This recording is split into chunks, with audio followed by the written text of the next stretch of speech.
नमस्कार. महाराष्ट्रातील तमाम माता भगिनींचं पुन्हा एकदा आपल्या चॅनलवरती सहर्ष स्वागत आहे. लाडक्या बहिणींना जूनचे जे पैसे आहे ना, ते ₹1500 ते जमा झालेले आहेत. परंतु आता लाडक्या बहिणी विचारत आहेत, की आपल्याला जो जुलै महिन्याचा हप्ता आहे ना, हा हप्ता आपल्या अकाउंटवर नेमका कधी जमा होणार? तर त्याबद्दलची माहिती आपण या व्हिडिओच्या माध्यमातून इथे बघणार आहोत.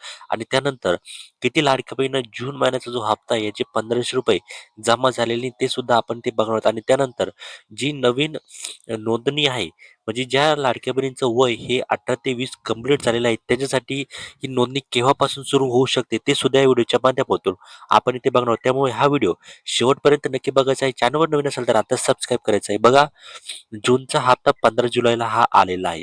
मग जुलैचे 1500 कधी येणार? तर लाडकी बहीण योजनेबाबत आता मोठी अपडेट्स या ठिकाणी आलेली आहे. बघा, मुख्यमंत्री माझी लाडकी बहीण योजनेअंतर्गत जून महिन्याचा हप्ता हा 15 जुलैला पात्र महिलांच्या अकाउंटवरती जमा झालेला आहे.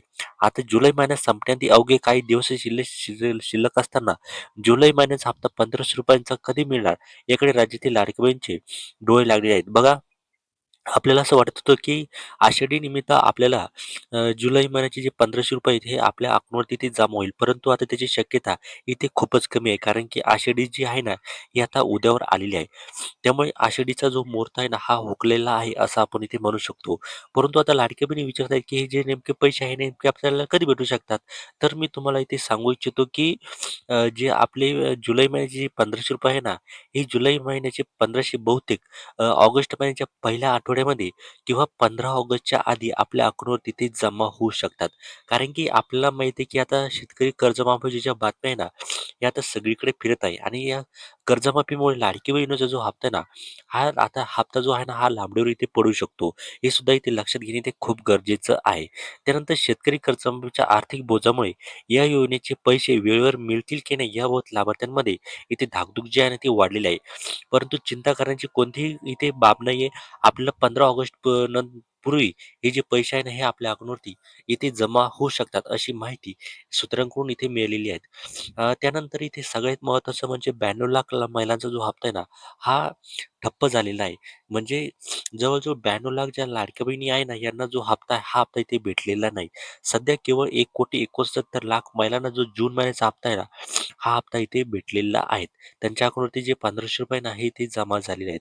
आणि त्यानंतर इथे सगळ्यात महत्त्वाचं सांगायचं झालं, तर जी नवीन नोंदणी आहे ना, ही आपल्या अकाउंटवर इथे कधी जमा होऊ शकते, म्हणजे कधी सुरू होऊ शकते, ते आपण आता इथे बघणार. बघा, योजना सुरू झाली तेव्हा मुलींचे वय 19 ते 20 वर्ष होते. ते आता 21 वर्ष जे आहे ना, यांचं पूर्ण झालेलं आहे आणि योजनेच्या अटीनुसार पात्र ठरलेले आहेत. बघा, इथे सुरुवातीला जेव्हा ही योजना सुरू झाली ना, तेव्हा त्यामध्ये ते असं सांगण्यात आलेलं होतं, की 21 ते 65 वयोगटातील लाडक्या बहिणींना याचा जो लाभ आहे ना, तो इथे भेटणार आहे आणि ज्यांचं वय 65 पूर्ण झालेलं असेल, त्यांना पुढील योजना म्हणजे संजय गांधी निराधार योजना या योजनेचा जो लाभ आहे ना, तो इथे भेटणार आहे, असं त्यांनी सांगितलेलं होतं. परंतु ज्या लाडक्या बहिणींचं आता जे वय आहे ना, ही 21 पूर्ण होऊन इथे पूर्ण झालेलं आहे आणि या योजनेच्या अटीनुसार त्या आता इथे पात्र ठरल्या आहेत. मात्र गेल्या काही काळापासून योजनेची अधिकृत अर्ज प्रक्रिया इथं बंद असल्याने या तरुणी महिलांना योजनेचा लाभ घेता येत नाहीये. बघा, खूप साऱ्या दिवसापासून याचा जो नवीन प्रक्रिया आहे ना, नोंदणीची प्रक्रिया ही बंद असल्यामुळे या तरुणी महिलांना जो आहे ना, याचा जो लाभ आहे ना, तो इथे घेता येत नाही. ही अर्ज प्रक्रिया पुन्हा कधी सुरू होणार? असा सवाल आता नवीन पात्र महिला विचारत आहे. बघा, आता त्यांना सुद्धा या योजनेचा जो लाभ आहे ना, तो इथे घ्यावा वाटत आहे. परंतु त्या नोंदणी नेमकी कधी सुरू होणार? असं ते आता सवाल करत आहे. आता एकूणच जुलै महिन्याचा हप्ता खात्यात कधी जमा होतो आणि नवीन अर्ज कधी सुरू होतात, याकडे संपूर्ण राज्याचे जे लक्ष आहे ना, हे ते लागलेले आहेत. तुम्हाला यावर काय वाटतंय? तुमच्या काय प्रतिक्रिया आहेत? कमेंटच्या माध्यमातून नक्की कळवा. चॅनलवर नवीन असेल तर सबस्क्राईब करा. धन्यवाद.